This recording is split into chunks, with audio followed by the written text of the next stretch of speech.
नमस्कार, news 9 network आप देख रहे हैं। देश और दुनिया की तमाम छोटी बड़ी खबरें देखेंगे, लेकिन उससे पहले इस स्पेशल रिपोर्ट को देखिए। बलिया में संत रैदास जयंती की पूर्व संध्या पर कलेक्ट्रेट स्थित अंबेडकर संस्थान परिसर में संत रैदास का समतामूलक समाज और आज का भारत विषय गोष्ठी का आयोजन किया गया। कार्यक्रम में कहानीकार और गांव के लोग, पत्रिका के संपादक रामजी यादव मुख्य वक्ता के रूप में उपस्थित रहे। गोष्ठी में रामजी यादव ने कहा कि संत रैदास केवल संत ही नहीं बल्कि एक क्रांतिकारी नायक थे। उन्होंने कहा कि जब आम लोगों ने शिक्षा और अधिकार प्राप्त करना शुरू किया तब समाज के उच्च वर्ग के लोगों के चेहरे पर चिंता की लकीरें उभर गई। रैदास ने ब्राह्मण, वर्णवाद और संप्रदाय श्रेष्ठता के खिलाफ आवाज उठाई और समानता व न्याय पर आधारित समाज की परिकल्पना दी। रामजी यादव ने वर्तमान पीढ़ी से आग्रह किया कि वह सामाजिक जंजीरों और जातिवाद की मानसिकता को तोड़े। गोष्ठी में डॉक्टर राम कुमार कनौजिया ने बेगमपुरा का अर्थ बताते हुए कहा कि यह वह समाज है जहां किसी प्रकार का दुख, बड़ा छोटा भेदभाव या अन्याय न हो। उन्होंने संत रैदास के कथन मन चंगा तो कठौती में गंगा का हवाला देते हुए बताया, यदि हृदय शुद्ध हो तो किसी तीर्थ या गंगा स्नान की आवश्यकता नहीं। इस अवसर पर साहनी वीरेंद्र बौद्ध, ब्रजेश, वीरेंद्र पासवान, हरिहर राम, रवि राणा, रमाशंकर, राम मोहन, राम कालिका प्रसाद, समीम खान, अवधेश वर्मा, सूरज समदर्शी, डॉक्टर उमेश और गोरख पासवान बलियावी सहित अन्य लोग अपने विचार साझा किए। कार्यक्रम की अध्यक्षता बलवंत सिंह ने की और संचालन शैलेश धोसिया ने किया। गोष्ठी ने संत रैदास के समता और सामाजिक चेतना के संदेश को उजागर करते हुए समाज में समानता, भाईचारा और शिक्षा के महत्व पर बल दिया।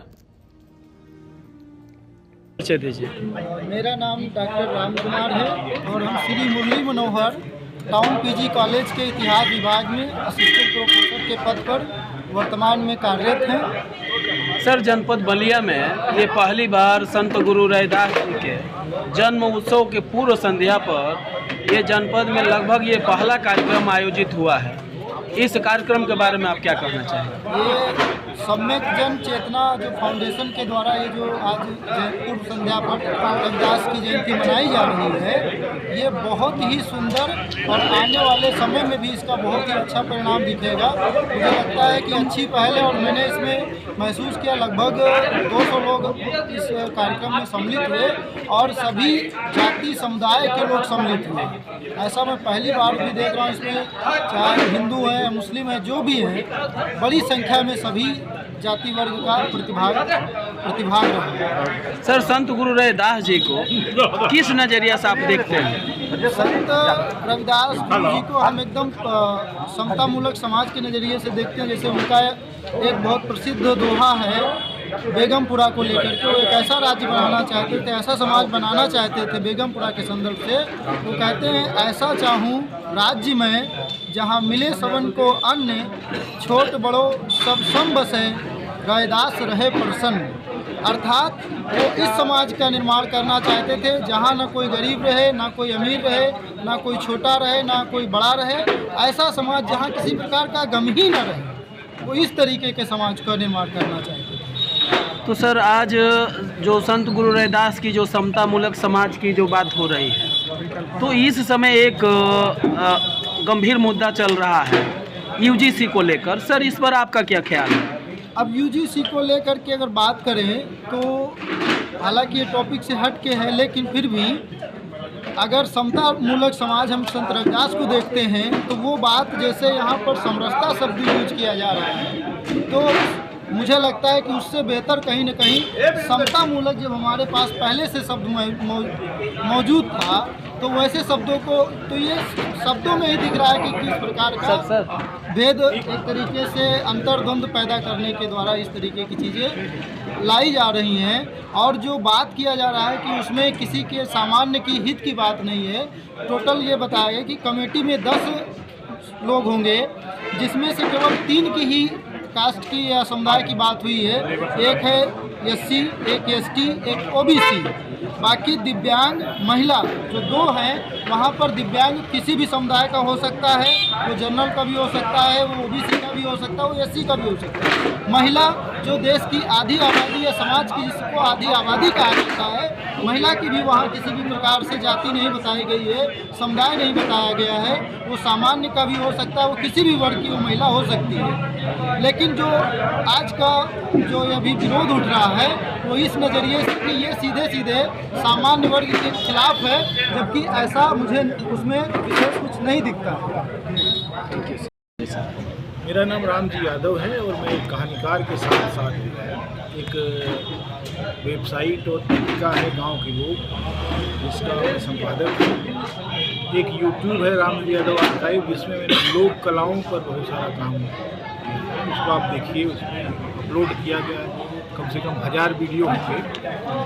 पूरे उत्तर प्रदेश में जितनी लोक कलाएँ हैं उन सब पर काम कर रहा हूँ और आज यहाँ आया हूँ, शामिल हूँ। सर, आज संत गुरु रैदास जी के जन्म दिवस की संध्या पर ये जो विचार गोष्ठी की गई है, उसमें मूल शब्द आ रहा है समता मूलक समाज।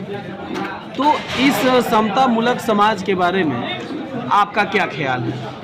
देखिए, समाज में हमेशा गैर बराबरी के विरुद्ध एक विचार प्रक्रिया लगातार चलती रही है ऐतिहासिक रूप से।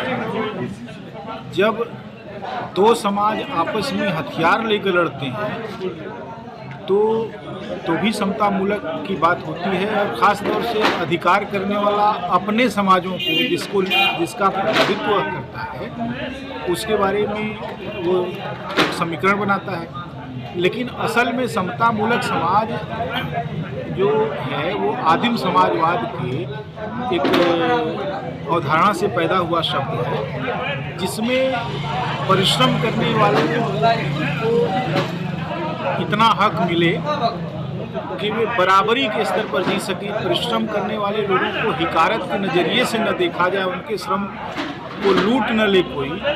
यह अवधारणा ही समता मूलक समाज का केंद्र है, जो ऐतिहासिक रूप से आगे बढ़ते बढ़ते आज फूले अम्बेडकर की विचारधारा के केंद्र में है और इसको आगे लोग बढ़ा रहे हैं। ये बेगमपुरा से रैदास के नज़रों से बेगमपुरा का क्या मतलब है? जी, बेगमपुरा का संत गुरु रैदास जी से क्या जुड़ाव क्या है?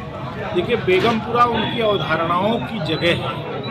वे जब यह कहते हैं कि ऐसा चाहूँ राज में जहाँ मिले सबे को अन्न, तो जब सबको अन्न मिलने की वो बात कह रहे हैं तो इसके पीछे का यथार्थ यह है कि लोगों को अन्न नहीं मिल रहा है। भुखमरी का एक समाज है, भुखमरी का दौर है जिसमें बहुत सारे लोगों को वंचित कर दिया गया है। लेकिन वो कहते हैं कि मैं ऐसा राज चाहता हूँ जहाँ सभी लोगों को अन्न मिले, छोट बड़े सब सम रहें, रैदास होए प्रसन्न। तो यही उनकी बेगमपुरा अवधारणा है और उसके बारे में वो कहते हैं कि ऐसा शहर बेगमपुरा नाऊ, और जहाँ किसी भी तरीके का अंदेशा नहीं, किसी भी तरीके की विषमता नहीं है, ऐसा शहर है जहाँ सभी लोग अपने आत्मसम्मान के साथ और अपने गरिमा के साथ जीवन गुजार रहे हैं। वही हमारे सपनों का बेगमपुरा है। परिचय दीजिए। शैलेश धुसिया, अध्यक्ष समय जन चेतना फाउंडेशन। सर, आज संत गुरु रैदास जी के जयंती की पूर्व संध्या पर ये पहला लगभग जिले का कार्यक्रम है। यह ख्याल आपके मस्तिष्क में कब आया? यह ख्याल मेरे मस्तिष्क में तब आया जब मैं गांव में रैदास जयंती का जो आयोजन हो रहा और एक सामाजिक कार्यकर्ता होने के नाते हमें आमंत्रण मिलता है, और जब उन मंचों पर मैं गया तो जो वहाँ का दृश्य मुझे देखने को मिला, जो पूरी की पूरी रैदास के विचारों से इतर जो गांव में आयोजन हो रहा है पूजा पाठ आडंबर का, और उस अवसरों पर जो फुहड़ संस्कृति का गीत और नृत्य का आयोजन हो रहा है, और उसमें जुआ लोग जो हैं सिमटे हुए हैं, यहाँ तक कि शराब दारू तक चल रहा है। यह गंदी संस्कृति हमारे जुआ समाज को जो है बहुत कमज़ोर कर रहा है, विचारहीन बना रहा है, दिशाविहीन बना रहा है। वहाँ से ये सोच मुझे आई कि क्यों ना एक जागृति के तहत ये कार्यक्रम जो पूजा पाठ से नहीं बल्कि वैचारिक रैदास के विचारों को समाज में पहुँचा सके। क्या यह विचार गोष्ठी प्रत्येक साल होगी?